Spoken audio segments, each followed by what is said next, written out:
Milestone ট্র্যাজেডিতে প্রাণ গেছে দগ্ধ আরও একজনের। এ নিয়ে প্রাণহানি বেড়ে দাঁড়িয়েছে ৩২ জনে। এদিকে জাতীয় বার্ন ইনস্টিটিউটে ভর্তি শিক্ষার্থীদের শারীরিক অবস্থা পর্যবেক্ষণ করেছে সিঙ্গাপুরের বিশেষজ্ঞ চিকিৎসক দল।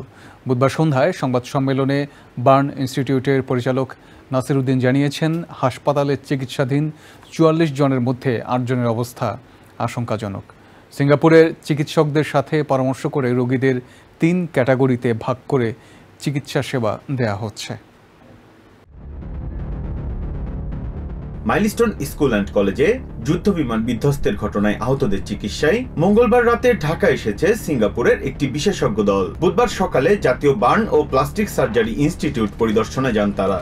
আহতদের উন্নত চিকিৎসা নিশ্চিতে দীর্ঘ সময় বৈঠক করেন বাংলাদেশের চিকিৎসকদের সঙ্গে। পরে সংবাদ সম্মেলনে বার্ন ইনস্টিটিউটের পরিচালক জানান, চং সি জ্যাকের নেতৃত্বে দগ্ধদের শারীরিক অবস্থা পর্যবেক্ষণ করেছে সিঙ্গাপুরের বিশেষজ্ঞ চিকিৎসক দল। সিঙ্গাপুর থেকে যিনি এসছেন ওনারা মানে আমরা যে বার্নের প্রোটোকল জানেন যে সারা পৃথিবীতে প্রায় একই রকম। তো আমরা যে ডিসিশনগুলো নিচ্ছি সেই ডিসিশনের সঙ্গে উনি আমাদের সঙ্গে শেয়ার করেছেন, ওনার কিছু ডিসিশনও আমাদের সঙ্গে শেয়ার করেছেন। নাসির উদ্দিন জানান, ভর্তি রোগীদের শারীরিক অবস্থা বিবেচনা সাপেক্ষে পরবর্তীতে বিদেশে পাঠানোর সিদ্ধান্ত নেওয়া হবে। এদিকে মঙ্গলবার রাতে চিকিৎসাধীন অবস্থায় মারা যায় মাইলস্টোনের শিক্ষার্থী নাফি। আরেক শিক্ষার্থী মাহতাবের মৃত্যুর খবর ছড়িয়ে পড়লেও সে বেঁচে আছে বলে জানান তার মামা। এদিকে যুদ্ধবিমান বিধ্বস্তের ঘটনায় ভারত, চায়না ও জাপান চিকিৎসা সহায়তা দেওয়ার আগ্রহ প্রকাশ করেছে বলে জানিয়েছে পররাষ্ট্র মন্ত্রণালয়।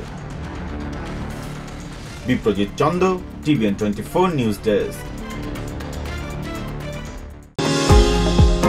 নিউ ইয়র্ক থেকে সম্প্রচারিত TVN 24 টেলিভিশন বিশ্বজুড়ে বাঙালির কণ্ঠস্বর।